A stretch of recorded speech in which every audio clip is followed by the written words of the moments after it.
और अब एक नजर प्राइम 25 पर। महाराष्ट्र के पंढरपुर को केंद्र सरकार की बड़ी सौगात। पीएम मोदी ने 2 राजमार्गों श्री संत ज्ञानेश्वर महाराज पालकी मार्ग और संत तुकाराम महाराज पालकी मार्ग का शिलान्यास किया।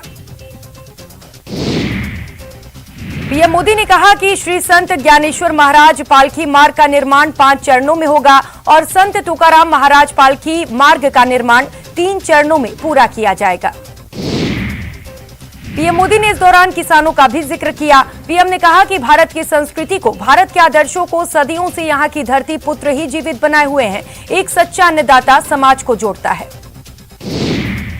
बीजेपी के वरिष्ठ नेता लालकृष्ण आडवाणी के 94वें जन्मदिन पर पीएम मोदी ने उनके घर जाकर उन्हें जन्मदिन की बधाई दी। इस मौके पर आडवाणी ने केक काटा। साथ में राजनाथ सिंह और अमित शाह भी मौजूद रहे। संसदीय मामलों पर मंत्रिमंडलीय समिति ने संसद का शीतकालीन सत्र 29 नवंबर से 23 दिसंबर तक आयोजित करने की सिफारिश की है। सूत्रों ने सोमवार को ये जानकारी दी। घटनाक्रम से जुड़े लोगों ने बताया कि पिछले 1.5 साल से हुए संसद सत्रों की तरह शीतकालीन सत्र भी कोविड-19 प्रोटोकॉल का पालन करते हुए आयोजित किया जाएगा। उन्होंने बताया कि सत्र के दौरान करीब 20 बैठकें होंगी। संसद के दोनों सदनों राज्यसभा और लोकसभा की कार्रवाई के साथ चलेगी और सांसदों को सामाजिक दूरी के नियमों का पालन करना होगा। ये सत्र इसीलिए भी मायने रखता है कि इसका आयोजन राजनीतिक रूप से काफी महत्वपूर्ण हो जाता है। उत्तर प्रदेश के मुख्यमंत्री योगी आदित्यनाथ ने शामली के कैराना में पूर्ववर्ती समाजवादी पार्टी सरकार पर जमकर हमला बोला। उन्होंने कहा, सपा सरकार में जिन परिवारों की क्षति हुई और जिन परिवारों के सदस्यों की हत्या की गई, उनके दोषियों को सजा दी जा रही है और उन परिवारों को पुनः बसने के लिए मुआवजा भी दिया जाएगा। योगी ने कहा कि बीजेपी सरकार की अपराधियों पर जीरो टॉलरेंस की नीति से पलायन कर चुके हैं। परिवारों की वापसी संभव हो पाई है। उन्होंने ये भी कहा कि लोग कल तक मंदिर जाने में संकोच करते थे, आज इनका टीका इतना बड़ा लगता है जैसे यही सबसे बड़े हिंदू हैं। कांग्रेस ने अगस्ता वेस्टलैंड की स्वामित्व वाली कंपनी फिन मैकेनिका से खरीद पर लगे प्रतिबंध हटाए जाने की खबरों को लेकर सोमवार को सरकार पर निशाना साधा और सवाल किया कि मोदी सरकार और फिनमेनिका के बीच क्या गुप्त सौदा है। कांग्रेस नेता राहुल गांधी पीएम नरेंद्र मोदी पर तंज कसा। राहुल गांधी ने ट्वीट किया कि पहले अगस्ता भ्रष्ट था, अब भाजपा लॉन्ड्री में धुलकर साफ हो गया। उधर कांग्रेस के मुख्य प्रवक्ता रणदीप सुरजेवाला ने ट्वीट कर कहा कि क्या मीडिया अगस्ता कंपनी के साथ गुप्त डील पर मोदी सरकार से सवाल कर सकती है। उन्होंने सरकार पर निशाना साधते हुए कहा, मोदी सरकार और अगस्ता फिनमेकेनिका के बीच गुप्त सौदा क्या है? मौका जीवी मोदी जी, देश जवाब मांग रहा है। बॉम्बे हाईकोर्ट ने सोमवार को महाराष्ट्र के मंत्री और राष्ट्रवादी कांग्रेस पार्टी नेता नवाब मलिक को समीर वानखेड़े के पिता ध्यानदेव वानखेड़े की दायर मानहानि के एक मुकदमे के जवाब में हलफनामा दाखिल करने के निर्देश दिया।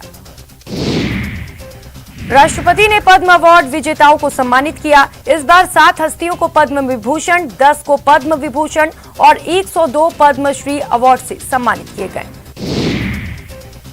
सीएम गहलोत कल जोधपुर के दौरे पर रहेंगे, जिसके लिए प्रशासन तैयारियों में जुट गया है। जिला प्रशासन के अधिकारियों ने सर्किट हाउस का दौरा किया और वहां की व्यवस्थाओं का जायजा लिया। प्रदेश के सामाजिक कार्यकर्ता श्याम सुंदर पालीवाल और सारंगी वादक लाखा खान समेत 4 शख्सियतों को पद्मश्री सम्मान मिला। इन सभी को सीएम अशोक गहलोत ने बधाई और शुभकामनाएं दी।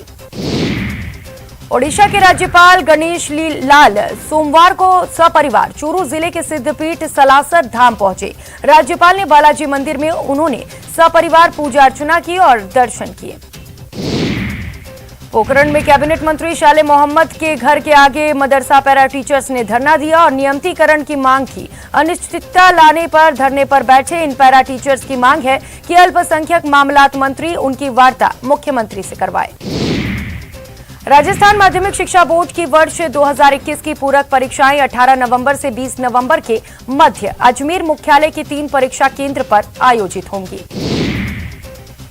बीकानेर के नोखा में चाय की दुकान में रखी गैस टंकी में भीषण आग लग गई। अचानक हुए विस्फोट से इलाके में हड़कंप मच गया। गनीमत रही कि हादसे में कोई जनहानि नहीं हुई। श्रीगंगानगर में पूर्वांचल और मिथिलांचल वासियों का छठ पर्व आज से शुरू हो गया। नहाय खाए के साथ श्रद्धालुओं ने स्नान करने के बाद वस्त्र धारण किया और भगवान भास्कर का आशीर्वाद लेकर पर्व की शुरुआत की। पुष्कर में लगने वाले प्रसिद्ध पशु मेले का आगाज हो गया। मेले के साथ ही कोरोना काल में पिछले 2 सालों से वीरान पड़े पुष्कर के धोरों में एक बार फिर से हलचल देखने को मिली। चित्तौड़गढ़ जिले के बड़ी सादड़ी विधानसभा क्षेत्र में पूर्व प्रधान रहे बीजेपी के वरिष्ठ पदाधिकारी के खिलाफ मामला दर्ज कराने को लेकर बीजेपी के कार्यकर्ताओं ने प्रदर्शन कर झूठे मामले वापस लेने की मांग की। रीट परीक्षा में नकल कराने वाले मुख्य सरगना तुलछाराम कालेर के घर से बीकानेर पुलिस को भारी मात्रा में डिजिटल डिवाइस बरामद हुई। पुलिस को सरगना के घर से 8 जोड़ी डिवाइस लगी चप्पल, 8 टॉर्चर लीड और 22 चेक बरामद किए गए।